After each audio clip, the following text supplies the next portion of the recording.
Welcome to Vintage Mobile Phone Reviews. I'm Alan. Today we're going to have a look at a couple of Sony Ericsson shell clamp designed.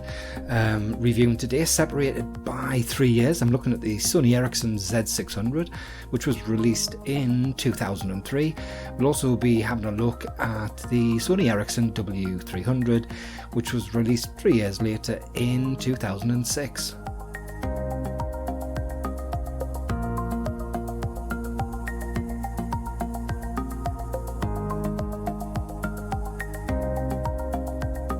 The 2003 Z600 had the facility to have interchangeable covers, which was a big bonus in the mid-2000s. It came with Silver Space, Cosmo Black, Coral, and what you can see, Silky Red. It also had rather garish rainbow stripes, and Electric Blue were all available cover options.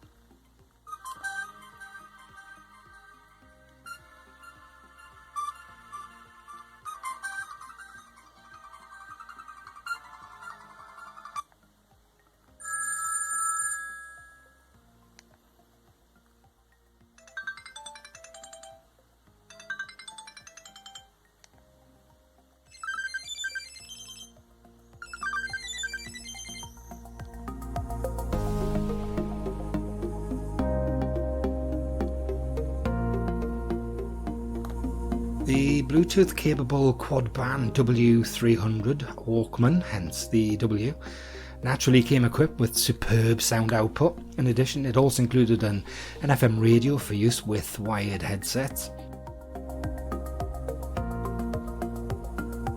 The 20 meg of internal memory is certainly enough to run the fast Java supported games and other applications. The camera was better than the Z600s, coming in at 0.3 megapixels. Serious picture takers in the day would have been purchasing cameras of about 1.3 meg, so the camera was probably a trade-off to keep the price down, focusing on the excellent audio output. The W300 was generally recognised as a low end of the Walkman releases. However, it certainly is quite an attractive phone that appealed more so to the youth of the day.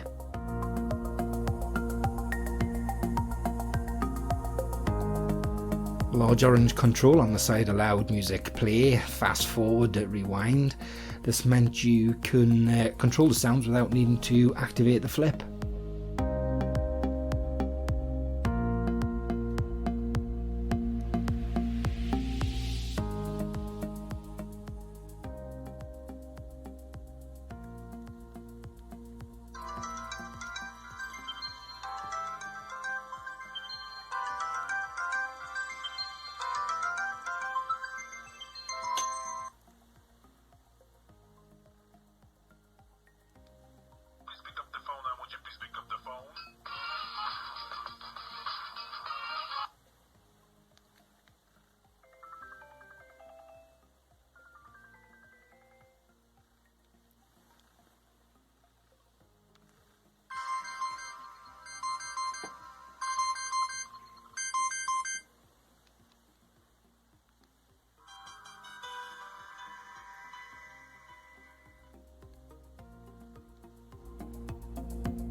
Just a quick stats compare. As mentioned earlier, the 300 was a quad band as opposed to the tri-band of the Z600. 300 was 94 grams, 110 for the Z600. The internal memory for the 300 was 20 meg as opposed to 1.5, only 1.5 for the 600. Both had Bluetooth. 300 had the USB port. Standby time for the 300 was 400 hours and 9 hours talk time. For the 600, about 200 hours standby and 6 hours in talk time.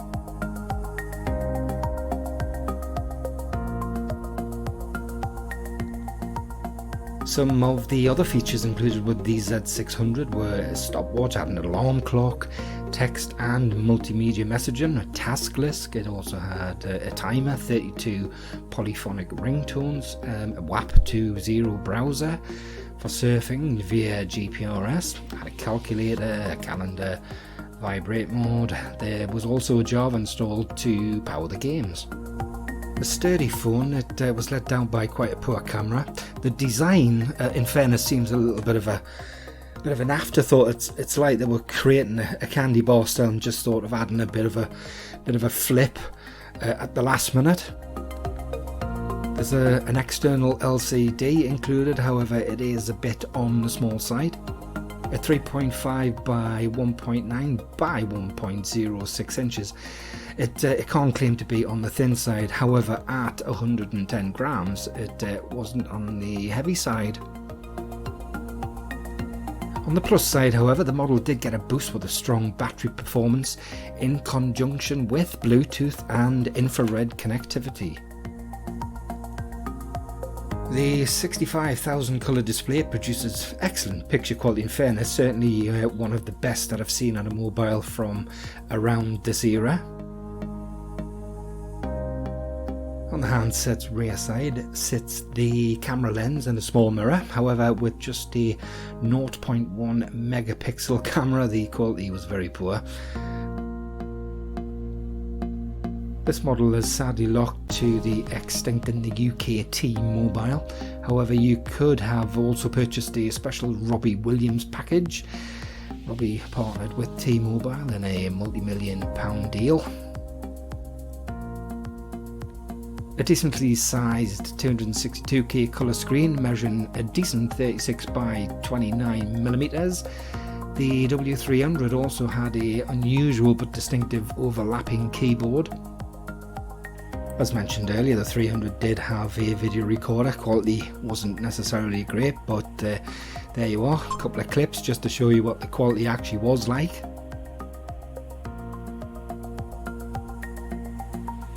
Hope you've enjoyed this video from Vintage Mobile Phones Reviews. If you have, hit the like, subscribe and the bell button, you'll get some notifications.